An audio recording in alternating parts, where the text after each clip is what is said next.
What's going on, everybody? Welcome back to the channel. I'm your host, Ferris, and I appreciate everybody watching.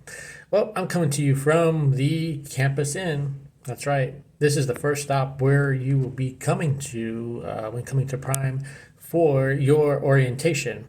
So it's best to get here. I got here like on a Sunday morning, kind of early, so that way you can get checked in and everything. So what I'm gonna go through is my first week in orientation. My first week from when the time I got here through orientation all the way till about Saturday or so, and everything that went with it. So here's how everything went from the time I got here Sunday morning here at the Campus Inn until about Saturday or so in the week. So I got my room, and this is what my room looks like. Right now, I've got a roommate here as well. Got all my stuff with me, and this is what the rooms look like. Just a plain Jane room. That's about it. Enough to sleep and get some work done. So this is what the parking lot looks like behind the office we check in at. And the parking spaces are big enough to park a tractor, which are the trucks in between. You can bring your own vehicle if you drive from your location. You may have to park in the front. You may have a place in the back, but you will not be able to use your vehicle to go to like the plaza or the Millennium. So just keep in mind, you have parking space for your vehicle, but not to the other locations. So when I got to Springfield, the temperature was around 59 degrees outside, and the wind chill, it was really windy that day on Sunday. It was really cool. So it wound up being like 55 degrees with the wind and everything. So I had to go to Walmart and buy me a jacket. So there's a Walmart walking distance from the Campus Inn. You just got to be mindful there are other people out there that want money and try to come up to you and ask for certain things. Just be aware of that. Be cautious. It's best to go during the day and take care of what you need to take care of at the Walmart. Sunday, after everything, I went over next door to a restaurant called Fire and Ice. Now, Fire and Ice is in the hotel next door. The hotel name is the Oasis. So I went to Fire and Ice and had some dinner there. I had the macaroni with burnt beef tips and with onion rings. I had the Hawaiian chicken, and then I had the chocolate mousse for dinner. And it was really good food over there at Fire and Ice. So if you ever have a chance to go and have some downtime and want something to eat, check out dinner at Fire and Ice.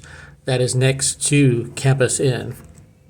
So the first day of orientation, guess what? It's about 40 degrees outside, and that's the classroom that we are in to start orientation.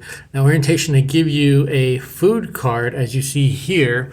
It will last all week. They give you a food card for all week for breakfast, lunch, and dinner, up to $8.50. Now, if you go over the $8.50, well, you got to pay out of your pocket. So let me give you more of a breakdown on what happens on Monday, the first day of orientation. They do roll call. They make sure that you are who you are, where you're from, and things of that nature, that you have the proper documents. I'm going to go into more of that here in just a little bit. They're going to give you the breakdown of what they give you a schedule, pretty much. They give you a schedule of what's all taking place as far as the day goes, as well as the next couple of days go. They do give you some computer-based training, okay? Don't be afraid. The computer-based training has 55 to 56 items that needs to be taken care of, okay? They do give you enough time to do it, okay? It's up to you to do it, okay? Because if you have something going on, if you got other things, which I'm going to get into here because that's what happened with me, you do have to do them before you get carded, okay? It has to all be done before Tuesday at midnight, okay? They do give you enough time. So it would behoove you to take care of the computer-based training whenever you're not in your room doing anything. I stayed up till like 8 o'clock Monday evening because of things that were going on, and got a lot of it done by Monday evening. Okay. Also, On Monday, they also have a simulator class. Okay, this is where you go on the simulator and you are practicing how to drive in certain scenarios. On Monday, it's not too bad.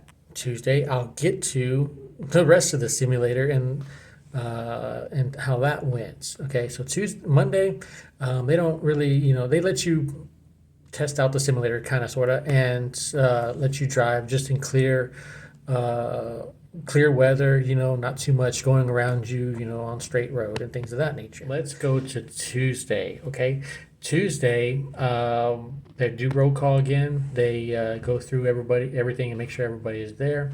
And then we have the computer-based training that takes place. Now, there's certain things that have to take place on the computer-based training before you can go any further, like the hazmat, the theory exam. There's some forms that you got to fill out. Now, on Monday, they told me that my long form was not complete. So we went and go visited with the orientation, one of the guys in the orientation office, and he was cool as everything, was able to get everything figured out. And yes, we got copies of the long form to go with the DOT physical that I took before I got to Springfield. Okay, we looked at it and he's like, well, this is not filled out right, that's not filled out right, this is not filled out, this is incomplete, and this, that, and the other. So they set me up for Tuesday to get my DOT physical. Yes, they do have a doctor here on staff, or a doctor's office here at the terminal at the Millennium, and they set me up for an exam on Tuesday. So after orientation, after I've done some stuff on the computer-based training, I went to go see their doctor Tuesday morning and fill out some information and everything, and got with the doctor and everything. Come to find out, during my exam, okay, they did a little bit more. They're a little bit more thorough. They're a little bit more in depth than I did at my doctor when I first did my DOT exam down in Texas. Okay, so they got everything straightened out. They got the long form, everything all filled out and everything, and got that taken care of. So after that, I went in the afternoon for more computer simulation, or the simulator, excuse me, and we did a few more scenarios on the simulator, like in the snow, driving in the city, and then even with traffic on the highway. That was pretty interesting on how everything. And yes, there were some times where the truck slid off the road in the snow, or if you're going up a hill, the truck felt like it was sliding and wanted to go one way or another, and you had to correct the truck out to get it back on the road. Pretty interesting on how that went. And then at the end, there was an exam on the simulator. Yes, you have to use your turn signal and everything, just like you were driving a real truck on the simulator. Okay, I got a 91 out of 100 on the simulator exam. Not too bad. Could have done better. So that was Tuesday, and I stayed up till about 8, 9 o'clock doing the computer-based training, finishing that up before midnight. Like I said, you have to schedule your time to do the computer-based training, okay? You have to complete it all before midnight on Tuesday. Otherwise, you will not be able to proceed forward and get your green badge and your vest and everything like that. Now, there is a video, the longest video of the computer-based training. It's about 26, 27 minutes long. It's about human trafficking. If you're kind of sensitive to subjects like that and watching videos like that, it will get to you like it did me. It's not easy to watch, just thinking about it and everything that took place with the two young girls that they were talking about, and the story that had happened. At the end, truck driver saw what was going on, intervened, and got law enforcement involved, and was able to rectify the situation. And Prime does give you a card and gives you a sticker to put on your truck or vehicle, whatever, and shows their stance on human trafficking. So, if you see something that you think it's out of the ordinary, or think it's kind of interesting that you see a Lincoln Navigator or Expedition pull up with 15 girls under the, around the age of 14 or 15, yeah, that might be something suspicious, and it might be worth a call to law enforcement. So that I just thought I'd bring that up on the human trafficking part, as well as the video that we have to watch on the computer-based training.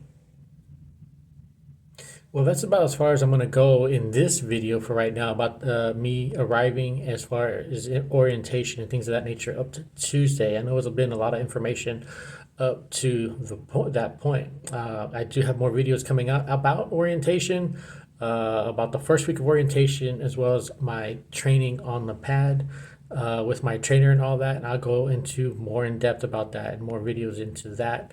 I didn't want to bore y'all with, extra long 30, 45-minute video about everything and just cramming it in there because it's easy to lose attention in some cases. I thank everybody for watching. If you got any concerns, complaints, or anything you want to comment on, drop it down in the comment section down below. I do read all the comments. I do respond to all the comments if they are worth responding to. And some of the questions that may pop up on the comment section may be in a video on my channel. So yeah, drop your comments, drop your complaints, concerns, whatever you feel like discussing, and I will check them out and answer them either in person in the comment section or in a video. Also, check me out on TikTok. That's right, TikTok. I do have a TikTok account, Fearless Fly 101 is on TikTok. It's pretty much my latest TikTok is about my full first week of orientation. Hopefully you check that out. It's no, I don't say nothing on it. I just show everything that's happened the first week of orientation. But here I expound on what all takes place here while I'm going through orientation first week, and then we'll get into the second week of orientation soon. I thank everybody for watching. Hope everybody is well. Hope everybody is safe. And we'll see you on the next video.